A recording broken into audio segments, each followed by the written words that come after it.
All right. Good evening, good morning. Before we begin, as a reflection of University of Sydney's recognition of the deep history and culture of the land on which it was built, I would first like to acknowledge the tradition of custodianship and law of the country on which the University of Sydney campuses stand. They stand on the land of the Gadigal people of the Eora Nation, and I pay my respects to their elders, past, present, and emerging.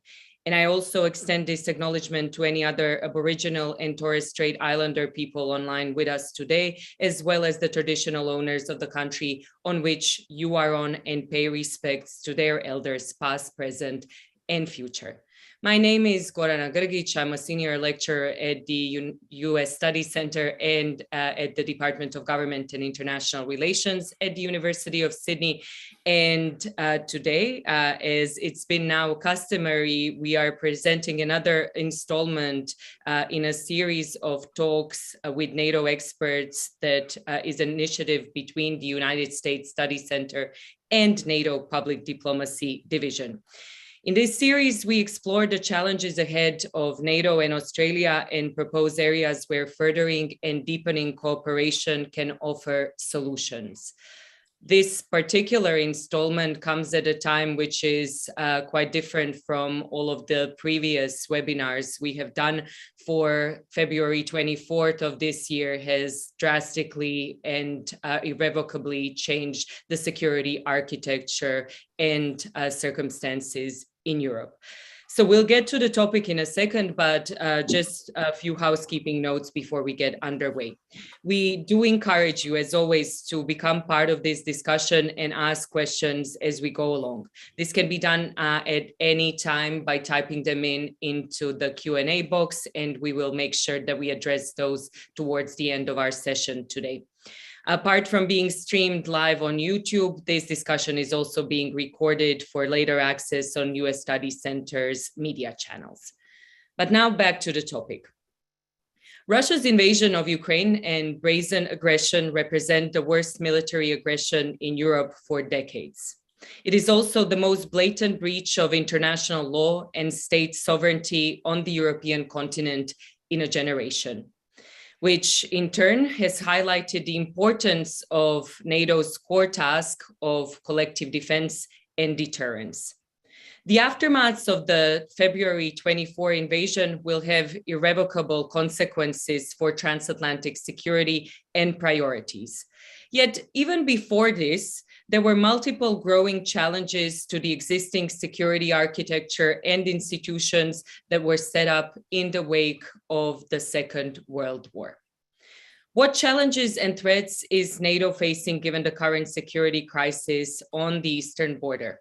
How will this impact the upcoming release of the new strategic concept? And how can these issues be addressed both at the level of the alliance as well as in cooperation with partner countries such as Australia? To discuss all of this, I am very glad to introduce Mr. Nicola De Santis, who is currently the head of the engagement section in the Public Diplomacy Division of NATO, a post he has been appointed to back in 2019. Mr. De Santis is responsible for leading and managing the Alliance's public diplomacy activities and programs and promoting a better understanding of NATO, its values, policies, activities, fostering dialogue and cooperation with relevant audiences in NATO and partner countries. A true veteran of NATO, Mr. De Santis has been with the organization for over 30 years, and prior to being in this very position, he was also the head of the Middle East and Northern Africa section in the Political Affairs and Security Policy Division. So good morning, Mr. De Santis. We are both in Europe, actually, but it is very much evening over in Sydney. Again, welcome to the US Study Center, even in this virtual form. And as we agreed, the floor is all yours for some opening remarks before we get started with the discussion.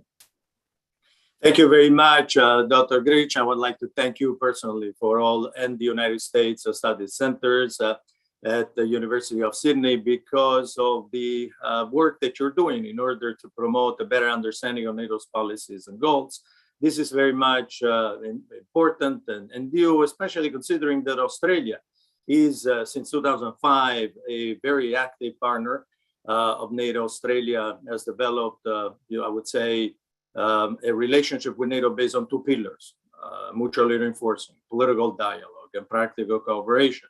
And Australia has not only been a security user as a partner of NATO, but a contributor, an effective contributor also to NATO operations, be it in Afghanistan and Iraq. And it's one of our partners that we call partners across the globe, because NATO has a number of partnerships going from the East to the Middle East and to the Pacific. And that's why I'm particularly pleased to have this opportunity to talk to you. Now, the scene that you have said clearly highlight, and you asked me, this session was supposed to be focusing on the rule-based international order. And the major challenge that we have today to the rule-based international order is the one that you identified in your introduction, which is the military aggression of Russia towards Ukraine. And this is the darkest period, I would say, in European history since the Second World War. And this is something which is unprovoked, that is unjustified, and including the fact that in addition to violating the authority of democratic states, it is now targeting deliberately civilians, which is something which is unacceptable and is against the international, the rule-based international order. Now, in saying this, I would like to lay down some facts, because there's a lot of misperceptions, misunderstanding. There's also disinformation with regard to the NATO-Russia relationship. And I want to start by saying, you referred to the strategic concept, which is something that you also would like to discuss today. And I want to start with the first strategic concept that NATO made public since the end of the Cold War in November 1991 at the Rome Summit, where NATO called all of the successor states from the former Soviet Union and Russia itself to build a new security order, one which would replace the confrontation that we had during the Cold War, moving NATO's outreach to the emerging democracies of Central and Eastern Europe, to the successor states of the former Soviet Union, and to Russia itself to build a new security order, which would move our cooperation from, in fact, confrontation to cooperation in the security sphere. The possibility to make concrete the long-term vision that NATO had even during the Cold War, which is to build a Europe which would be free, which would be united, and which would be at peace. Now, in doing so, we did lend a hand of friendship since the beginning to Russia. Russia was included in November 1991 at the Rome Summit in the North Atlantic Cooperation Council, which started to launch this idea of partnership with countries which were not members of the alliance. And Russia was highly regarded into this partnership. I would like to stress, you mentioned that I was in NATO for some time. This first Secretary General recruited me, Manfred Werner, to work under his private office, was the first Secretary General to go to Moscow, to visit Moscow. So Secretary General NATO, imagine, in those years, traveling to Moscow. And that signaled the importance that the Allies attached to building a cooperative relationship with Russia. Our security concept since 1991 was an inclusive security concept. It was aimed at marginalizing nobody in Europe, but rather call everybody to build a new security order of peace. In the North Atlantic Cooperation Council, where for the first time you had Russian officials coming to NATO, sitting down with NATO and discussing with the other countries from Central and Eastern Europe and the successor states of the former Soviet Union, security issues of common concern, we also attached practical cooperation, a work program. So in other words, we gave concrete dimension, the same two pillars, I would say, that are part of the cooperation with Australia, political dialogue and practical cooperation, were extended to Russia. 1994, we invited Russia to the Partnership for Peace program in order to do three things: promote the democratic control of the armed forces, the transparency of defense budget, and interoperability of armed forces. The fact that forces could train together so that if peace were challenged in Europe, we would respond together. And in fact, 2 years later, NATO, under UN mandate, deployed forces in the former Yugoslavia. And to implement the Dayton Accord. And not many people know that we even included a deputy supreme commander into the NATO Strategic Command in Mons nearby. There was a Russian, because the Russian military forces on the ground worked together with NATO to enforce the Dayton Accord under mandate of the United Nations. The same thing we did, including Russia, later in the operation in Kosovo, again on the ground, shoulder to shoulder with NATO forces on UN mandate. And in 1997, in order to give more concrete shape to our cooperation with Russia, we signed the founding act of mutual relations and cooperation between NATO and the Russian Federation.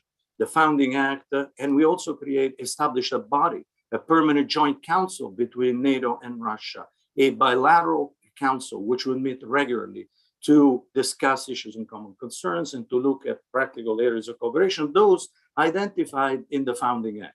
And in the founding act, NATO committed to a number of principles, and Russia committed to a number of principles. NATO committed not to deploy nuclear weapons on the territory of new members. Second, not to deploy, under those security circumstances, combat troops on the allied or NATO territory, but rather that the defense of new members will come by reinforcement. Those reinforcements that we're sending now to the region, to our partners, because their security is challenged by the military aggression to Ukraine and the possibility that this conflict could spill over. So in other words, NATO committed to its principles, but Russia violated the principles of the founding act.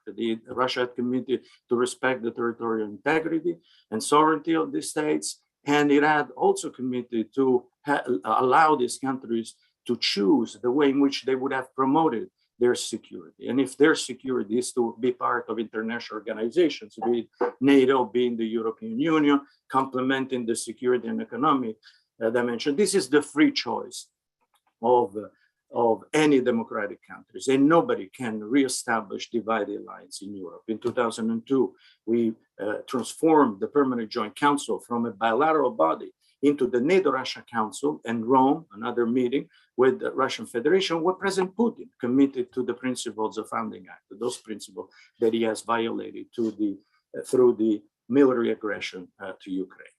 He also mentioned in the beginning that we are revising the strategic concept. Of course, the strategic concept, our leaders will have to factor in also these new developments, this new security challenge to the rule-based international order represented by the military aggression of Russia towards Ukraine. But this is a process of reflection which started 1 year ago under the, let's say, generally known as NATO 2030. In other words, the strategic concept has been updated regularly throughout the years, every 9-10 years. And in 2010, in the new strategic concept, we identified the number of security challenges and threats. But we also recognized 1 year ago, as you also indicated in your introduction, that NATO today faces, multifaceted, multi-directional security challenges and threats, which were not there in 2010. And that is why the Secretary General launched a reflection process, bringing together international experts, civil society, in addition to consulting, of course, governments of the allies. And they decided that, of course, a new strategic concept had to be drafted. The strategic concept had to be updated, I would say. And it had to be updated to 3 fundamental lines, strengthen the political dimension of NATO, because NATO remains a political and military organization. Then, second, strengthen the military dimension so that deterrence and defense would also be updated to the current security scenarios. And we see today how necessary that effort is, but also reaching out to global partners, making NATO more global in outlook. This doesn't mean that NATO will become the global policeman, but rather than, because security challenges and threats are global in character, we need to broaden also the partnership. And that's why our effort on the Pacific, working with global partners like Australia, is so important. I think I would like to stop here and give also now, give more room to the discussion that, we should have this morning. Thank you. Thank you so much for those introductory remarks. That was excellent. And I think it touched on a lot of points that I have jotted down, and also on some of the points that we've already received via pre-submitted questions from the audience here today.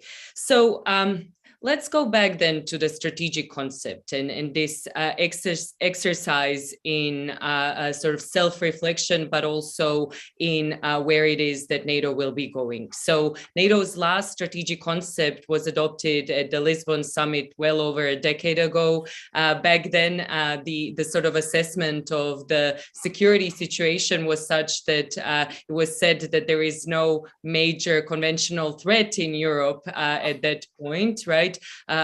Something that, again, is markedly different, 180 degrees basically change back from then.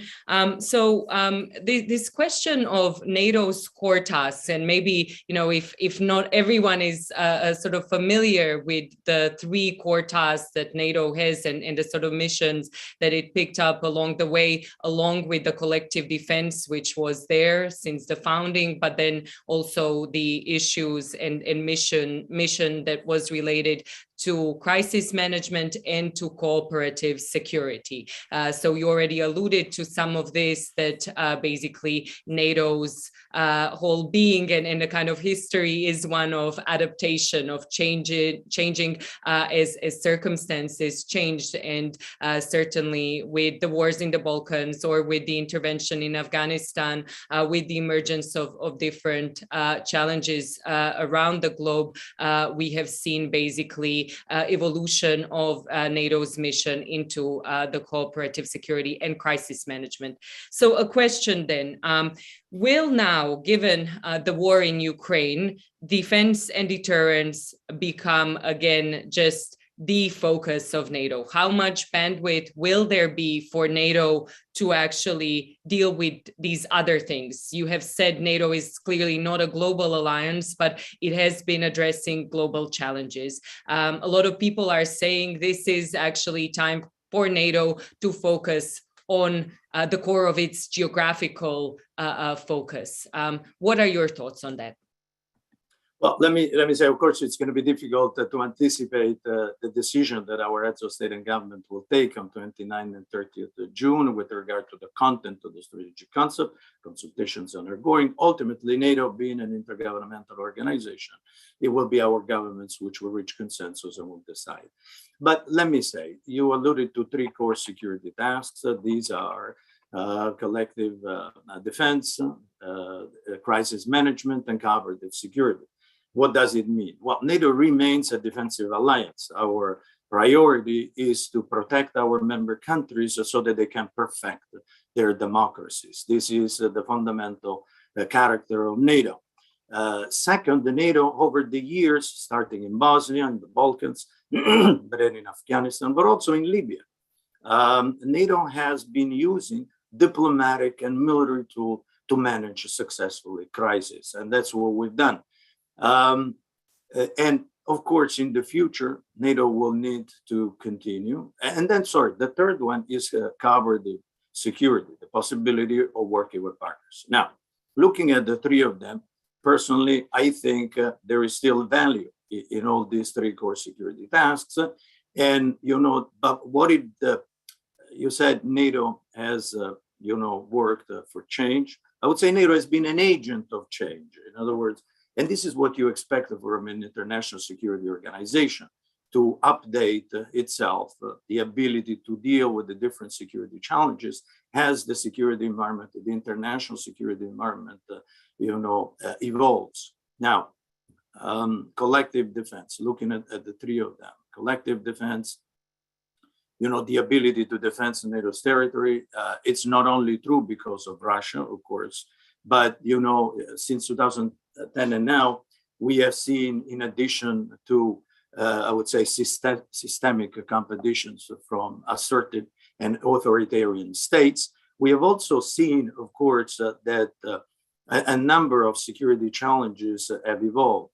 The proliferation of small arms and light weapons, in addition of those of weapons of mass destruction, international terrorism, which continues to challenge our countries, then we have seen, for example, the spillover from failing and failed states. These also affect our security. The erosion of the arms control regime internationally. The fact also that some of the weapons which countries have, for example, the nuclear weapons of China, are not part of any arms control agreement. The rise of China also as an international actor with global outreach, both in economic and military terms. These are things that, of course, the allies have to consider. And alongside that, we have seen the pandemic striking all of our countries, including Australia. So we have gone from pandemic to infodemic. We have seen disinformation, challenges, and attacking our values. And today there's a cultural dimension also of this. Between democratic states and those who want to undermine democracy, those who undermine the values. I would say the fundamental values which underpin the alliance: democracy, individual liberty, and the rule of law. So all of this, of course, has to be factored in the new strategic concept. And that's why the Secretary General launches discussion on the NATO 2030 to look at all of these threats, from, I would say, space to cyberspace, from, as I said before, from pandemic to infodemic, and see how all of this affect our security and how the alliance can continue to do in a different way the job it has always done, to protect our countries so that our societies can flourish. So you already alluded to the history of NATO-Russia relations, and especially, obviously, since the collapse of the Soviet Union, the kind of trajectory of different sort of levels of formal agreements and modes of cooperation. The question of present day, as we see, obviously, this aggression continue, and tomorrow is going to be the 1 month anniversary from Russia's invasion into Ukraine. What are the lines of communication looking like at the moment? We've heard Secretary General Stoltenberg talking about deconfliction talks, about some of the lines there remaining. Can you tell us a bit more in terms of protecting both NATO territory, but also in avoiding further escalation between the alliance and Russia? Yeah, and that's very important. As the Secretary General has outlined, we need to avoid any possible escalation and spillover of this conflict, while we hope, of course, for a diplomatic solution, because there cannot be a military solution, but only a diplomatic one to solve this conflict. But also, I would say, throughout, since, the attack against Georgia, the illegal annexation of Crimea, to today, with the military aggression towards Ukraine, NATO has always tried to use the NATO Russia Council to discuss these issues, to come to the table.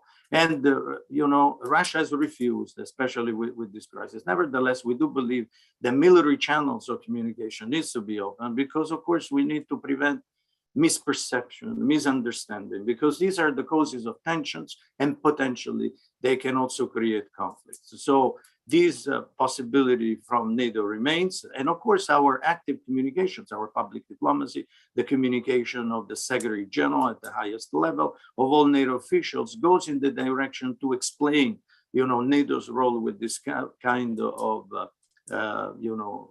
military aggression, and also avoid that, NATO's intentions are misread and misperceived. NATO is no party to this conflict. We don't want to have it. And but at the same time, we have put in place, and this has to be clear, all the mechanisms necessary for a security alliance to defend its member countries, and nobody should doubt the resolve of the alliance in doing so. So one of the more surprising responses to the war in Ukraine has been the show of transatlantic unity, whether we are talking at the intra-alliance level, but also in the way that NATO has cooperated with other like-minded entities. And here primarily European Union stands out, obviously, as the kind of obvious intergovernmental organization for cooperation when it comes to security in Europe. Two questions here. The first one, the extent of unity and consensus building within NATO, has that been something that has been surprising even for someone who has been a veteran of NATO? And then second, what to make of this nascent NATO EU partnership, especially as something momentous happened in European Union. And actually just this week, 2 days ago, we had the adoption of the strategic compass, which is European Union's own the report that came out as a result of this reflection process, the first one of its kind as to where it is that EU wants to go as a security actor, not just as an economic or normative power. So a bit of a long one, but the intra-alliance and then the EU-NATO cooperation. No, and thank you for raising this point, which is a very important point. You know, it's a very important point which has characterized, I would say, all the discussions so far towards the strategic concept, the public and the one internally to the alliance, which is how to ensure the complementarity between NATO and the European Union in the security and defense sphere. Let me say that this is not it's not something new, because this is something that started already with the strategic concept of 1991, where also the United States recognized, and I quote, that the emerging of the European and security and defense identity reflected within the strengthening of the European pillar of NATO will reinforce transatlantic solidarity and cohesion. And that's what has been happening over the years. We tried to give shape to this. Remember when we launched the combined joint task forces concept, through which NATO identified in its strategic command the Deputy Supreme Allied Commander Europe, a European always, who would be able to detach these combined joint task forces so that we would have capabilities that could be put under the authority of the European Union in case in which NATO as such would decide not to have in a military contingency, but the European Union would. As you know, the European Union has a number of structures: the Political and Security Committee, a military committee. It has an international military staff like NATO, but it does not have a strategic command. It doesn't have shape.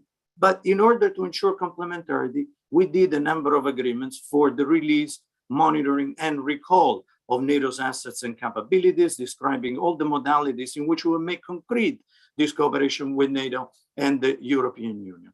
And today we're doing the same thing. So that display of unity, you asked me whether I was surprised. I'm not surprised of that display of unity, because we've always tried since 1991 through 3 strategic concepts so far, and I'm sure it's going to be the same with the 4th that we will revise, to ensure this complementarity in a concrete way between NATO and the European Union, which is political fundamentally, and also, of course, it has to be accompanied by concrete tools to make it real. So what we saw with regard to Ukraine, having the president of the commission coming to NATO headquarters, having the secretary attending meetings of NATO's heads of state and government, having the secretary general attending meetings of the EU, and also the fact that throughout the years, the North Atlantic Cooperation Council often met with the Political and Security Committee of the European Union. This complementarity has been there, and that is, I would say, the basis for the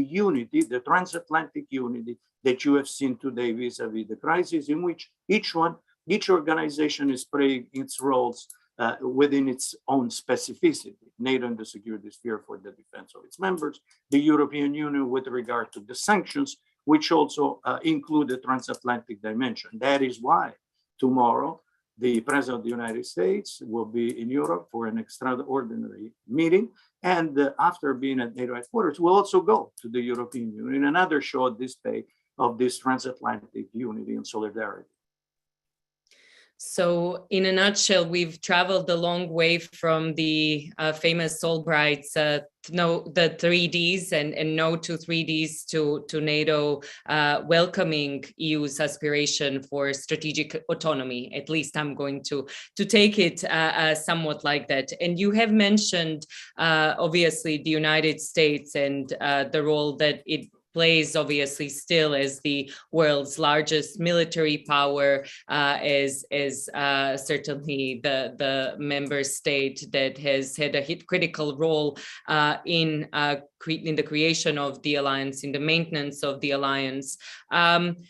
What do we see in terms of maybe the Biden administration's stance towards NATO in terms of continuities and changes from the previous administrations? How has this helped the cohesion within the alliance? And also, do we still see dissonance over certain matters? We've seen, for instance, now a major change in the kind of outlook in terms of the military spending on part of some of the most notable and largest member states in Europe.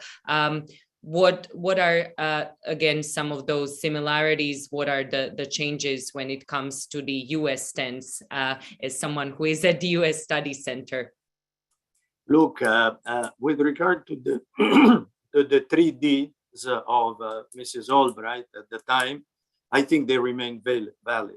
You know, they shouldn't be, in my view, any duplication of existing structures. That's why we're talking about complementarity.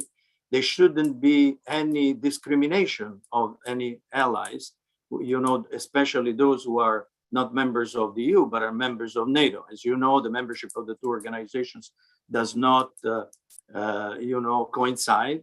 And that's why we mean complementary. So I think that the 3Ds remain valid today. Now, with regard to US foreign policy, is a question that, especially working at the United States Study Center, you should ask. The United States is not appropriate for a member of NATO's international staff. After all, I work in a structure which, under the Secretary General leadership, implements the decisions taken by our governments by consensus. You should ask them. What I can say, you know, is that clearly, you know, the Biden administration has shown that it attaches high importance to the transatlantic alliance, to the transatlantic bond, which is the unique sources of security and stability on this continent since when the United States have been involved in the reconstruction of Europe after the Second World War. And they've also contributed to create this structure. You know, the treaty was signed the 4th of April 1949 in Washington.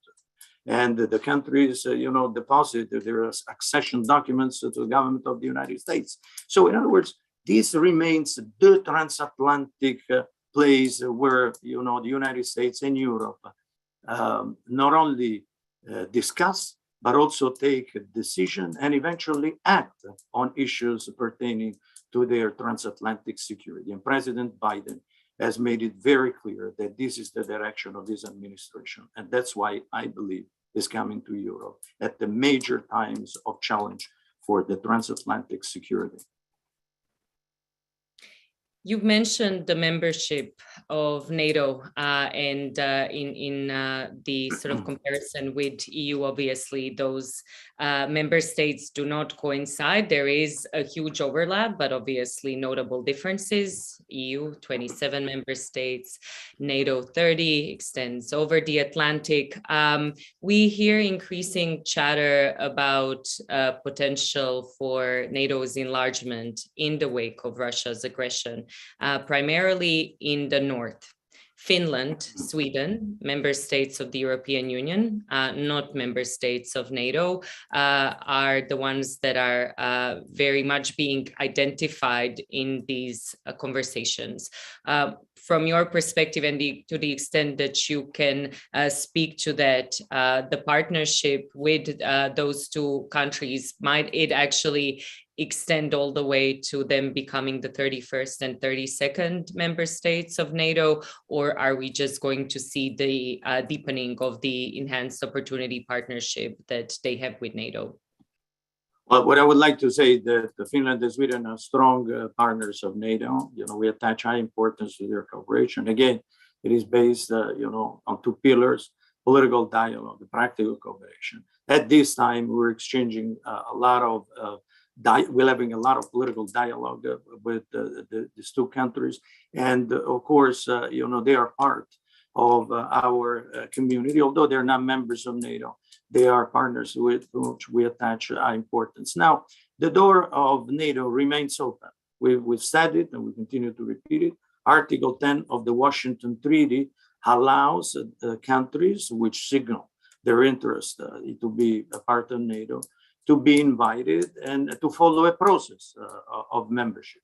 After all, the alliance went from the 12 original signatory of the Washington Treaty to 14, 15, 16, up until through different, I would say, moments of the inclusion of new members into the alliance, to the current 30 members. The door remains open. It will be for our governments to decide who will be the next member of NATO, following the process that, of course, is there for all member countries.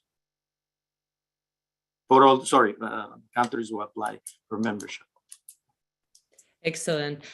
We are starting to get some questions into in the Q&A box, and I will address them in just 1 second. I do just want to touch on two remaining issues, given the topic of our discussion for today was framed under this broad umbrella of challenges to the rules-based order or the liberal international order. And obviously within academia, there is a lot of debate on whether such a thing ever existed, but I'm not going to delve into that. That's a matter for academic conferences and our sort of consensus and dissensus as academics, whether we want to call this set of institutions of norms that emerged in the wake of World War II and also following the collapse of the Soviet Union, whether they deserve this sort of title. But it's certain that over the past decade or so, we have seen unraveling of a lot of the institutions, as well as the breaches of norms that were almost taken for granted for a number of decades. And there have been basically 2 or 3 dominant trends. We've seen the kind of power diffusion away from the sort of transatlantic space into the East. We've seen that sort of power diffusion among the states. We've seen the power diffusion away from the states as different actors emerge on the scene that aren't necessarily state-based actors, whether they're militant groups, right, or whether they are just very significant players on the scene, for instance, big corporations. And also what we've seen is a steady decline in terms of the levels of trust in governments, in political offices of different types, as well as this sort of idea of democratic backsliding, almost a democratic recession for the past decade and a half. So in terms of these challenges and challengers to the rules-based order, what should be the role that NATO plays? And what are the sort of specific points that NATO should focus on? For instance, as again, the US Study Center finds itself in the Indo-Pacific, does NATO need a common China policy? Or is this sort of focus out of area distracting it from those core tasks that we touched on early on in our discussion? Can NATO reconcile the maintenance of the rules-based order with the challenges and threats that are coming simultaneously from Russia and from China? Well, you remind me of Senator Lugar during the Bosnian crisis, that NATO should go out of area of out of business. I must say, it always puzzled me in that statement, which, however, had a meaning. how we could consider, something happening in the Balkans as out of area, because the Balkans are part of Europe, especially of that Europe all and free that, we try to build with the end of the Cold War. And in fact, with regard to the Balkans, as we see, there is inclusion, in the place which they deserve, which is in Europe and in the transatlantic alliance and in the European institutions. Now, therefore, I would be careful with this idea of out of area. A security organization has to deal with all of the challenges which affect its security. And in order to be worth what the taxpayer, invest in this organization and its capabilities. So our core task remains, our principal goal, to ensure the defense and the security of our allies. And this can be done in different ways. Of course, maintaining the capabilities needed, because NATO's credibility, both in deterrence and defense, is in its capabilities, in the ability, that the potential adversary would be deterred. And in case the deterrence is not enough, will be, defeated in order to restore the status quo ante. Now, the discussion that you made, the reference to democracy, and whether, some scholars have called into questions whether the international rule-based order and the liberal democracies order exist, well, again, I want to look at facts. We have democratic states, countries that with the Second World War have enjoyed the spread of democracy and are working to perfect their democracies. Even the inclusion of NATO, in NATO, of new members, it's part of enlarging the space of democracy and protecting the democratic countries so that they can perfect their democratic institutions. So, this, I think, it's very important to say. But of course, democracy is challenged. It's challenged by state and non-state actors. International terrorism shows how non-state actors, are a challenge to our security. What's happening with Russia, Iran, for example, and the spillover from conflict, which I referred, in my introduction, doesn't it show the fragility of states, And so you have some states which are so fragile that they cannot deal with the threats to their security that they face domestically and internationally. And that's why NATO, for example, in terms of partnership, has very much worked, in terms of capacity building. So in other words, helping countries become more resilient towards, the security challenges and threats that they face domestically and internationally, bringing our experience, extending the space of multilateralism in the security sphere, sharing knowledge, understanding democratic practices in the management of the security and defense institutions. So this issue of democracy is very important. Partnership for Peace had the fundamental feature, promoting the civilian oversight of the military. The fact that in democratic states, military, security services, defense and military institutions are under civilian power. The transparency of defense budget, which of course allow the oppositions of states, to discuss the way in which human and financial resources to promote the national security interests are allocated in democratic states, but also ensure transparency internationally, so other states, can see, how those countries work. So this issue of democracy is very important, and it's core to NATO. It's core to the values which bind us together. It's our DNA, I would say, but it's also part of what we try to communicate, to contribute with our experience to other countries. Now, China. Of course, and given Australia, the location, Sydney, or the university, it's also something relevant. Well, we've said that, of course, our cooperation with global partners, and I said it at the beginning, including Australia, Japan, New Zealand, South Korea, is part also of our reflection, of our thinking. It's part of NATO 2030, and certainly it will have a place in the strategic council. I said I cannot anticipate because it's not up to me, but I would imagine that because of the discussions, our leaders will also address that. And now China can be looked at different ways, from the economic power. And again, you go back to democracy. If there is one country which has enjoyed, I would say, more than many others in terms of development, our liberal democratic ideas of inclusion through economic inclusion, through economic inclusiveness, is China, which has benefited much more than anybody else of this idea of liberal democracy, of globalization, which underpins globalization in economic terms. And it went from an economy which was struggling to be now a major economic power international. China has the second military budget. China is building ships, for large transport of troops, for example. They say it is because they have a lot of migrants internationally. Okay, might be an explanation.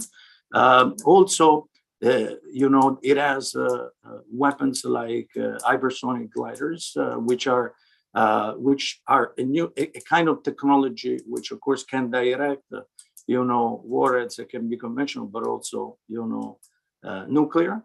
And it is outside any arms control agreement. So clearly, China's growing influence and international policies will have to be addressed by the alliance and have to be discussed, and they will have to be factored in.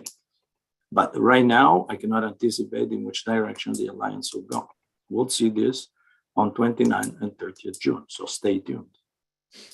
For the Madrid summit, yes, moving in the Pyrenees from Lisbon to Madrid. But I think your response here opened up a really great point for discussion, and one that has actually been posed in several questions that we've had pre-submitted, as well as the ones coming in the Q&A box. And this is actually around NATO's competencies. And you already talked about how NATO is not just a military, but also a political alliance. It's right there in the preamble to the Washington Treaty.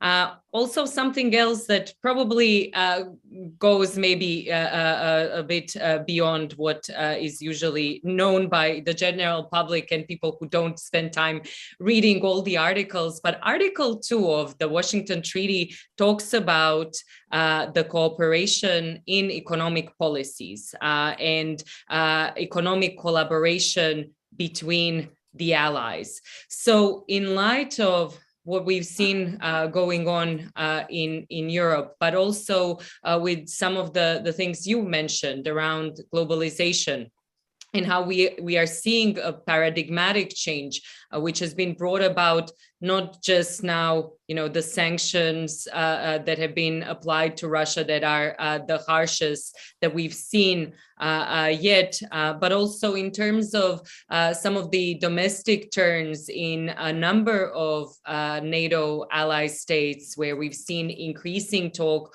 of protectionism, of building resilience, particularly in light of the pandemic, but before that as well, in order to basically shore up and secure supply lines, because it just so happened that some of your security challengers and competitors might have been very much your primary trading partners. So on that note, what is the role that NATO can play, for instance, in being strategic about sourcing resources such as hydrocarbons, or in terms of fostering economic cooperation and collaboration? Is this maybe more in the domain of what the EU does and what it's more able to do, or is there a role for NATO to play as well?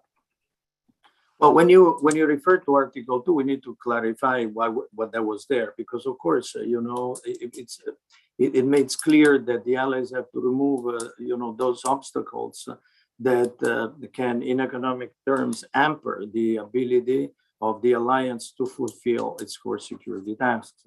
And which means what? It means that fundamentally, being a member of NATO means to contribute to its three budgets. We have a civilian budget, we have a military budget, and we have, a national budget which has to do with the security infrastructures that the alliance has, because NATO has, the security infrastructures. And therefore, this is an ongoing effort, how to balance the domestic, how I would say within the budget, the overall budget of the alliance, member countries who have to deal of course, with different domestic dimensions or economic dimensions of the budget, how that is coupled and balanced with the contribution of the alliance to make the military capabilities of the alliance effective. And that's why by 2024, the allies took the commitment of the 2%. And that is why allies contribute to all those three budgets, and they make an effort each time to balance it. So this is one fundamental thing. NATO has three budgets. The allies are committed to, of course, making that effective. Now, with regard to, the more modern, I would say, approach to look at resources.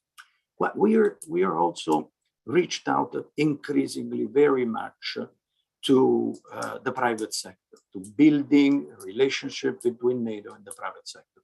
This is not only in the field which would be natural for NATO, which is the industrial cooperation. NATO always had, even the Cold War, the NIAG, the NATO Industrial Advisory Group, to harmonize the defense cooperation among the allies, yet another evidence of the importance that Article 2 has. But we're also looking at innovation, the new emerging technologies, and these have implications for our security.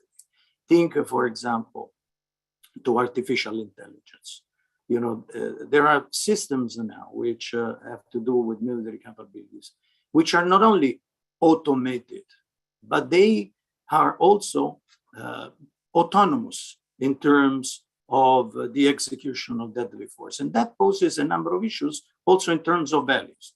It poses issues in technology, because of course we need to keep up with them, but also how an alliance which is based on values, as I said, the values of the preamble, how do we manage, for example, the fact that systems related to the use of deadly force are autonomous in terms of execution. Now, totalitarian states will not have constraints in doing that, but we as democracies do have that. So we're looking into that too.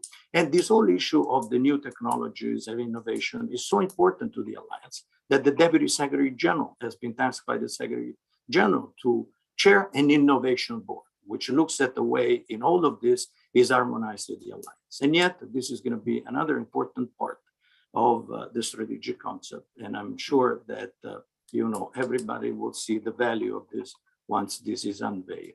You also spoke in another dimension. I will stop here. I don't want to take too much. The security implications of climate change. That is also very important because, climate change affects us all in different ways. And of course, affect also an organization such as ours to contribute to reducing emissions, but also to look at how climate change affects our ability, again, to manage a successful crisis should they occur at some point in time. And it seems you almost saw what my next question would have been. So in terms of climate change, you've just addressed that. So given the time that we have left and there's not a lot of it, I'm just going to address a couple of questions that have been pre-submitted, if you don't mind. And then obviously try to keep within the time we have. What may make NATO opt for a no-fly zone in Ukraine has been one of the questions. We know that this has been a subject of a lot of contention and debate within the alliance with some of the member states that are closer geographically to the crisis, calling for similar sort of measures. Are we going to see any sort of movements or any kind of major news on that front tomorrow at the summit? Well, first of all, I cannot anticipate again because what the leaders will discuss tomorrow. It will be up to them, and we will know, after their meeting. But let me also clarify this issue. We enforced a no-flight zone in the Balkans, as you know.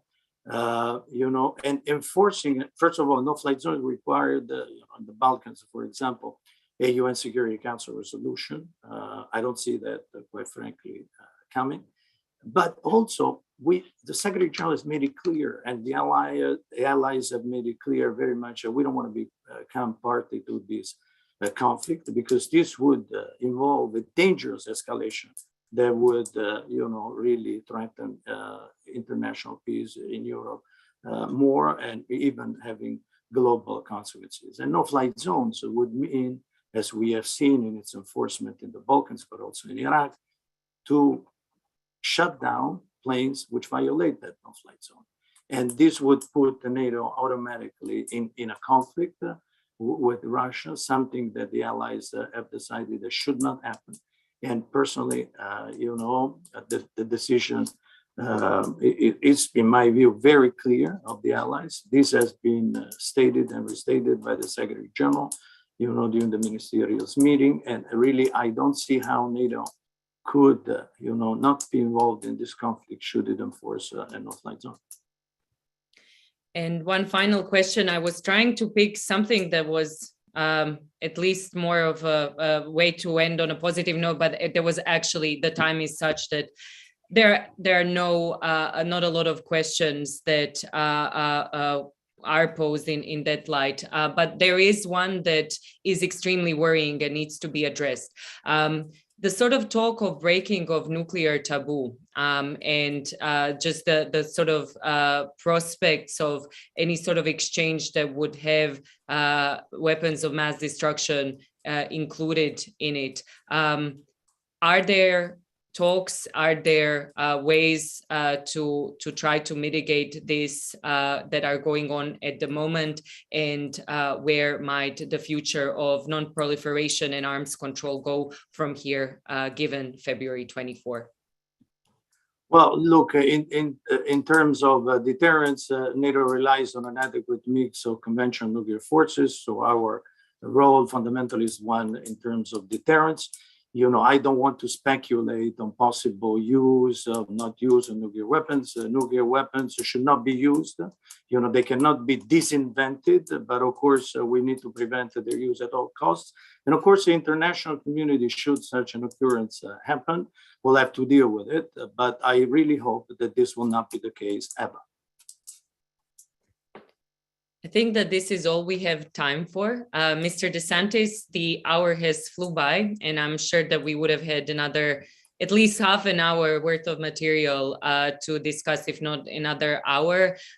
We do thank you for taking the time to be with us, especially given how busy things are at the HQ at this point in time, and especially in the lead up to the summit tomorrow. But for now, thank you. Thank you to all of the audience for all of your questions, for being with us today from Australia, Europe, or wherever in between you might have found yourselves today. Please do stay tuned for other webinars and events that the U.S. Studies Center will be putting forward over the coming weeks and months. If you haven't yet subscribed to our newsletters, check out our YouTube and other pages. You will be able to see this webinar very shortly on it as well. And until next time, again, thank you very much, and everyone stay safe and well. And thank you very much to you, Dr. Gric, for taking this initiative, and thank you also to the United States Study Centers.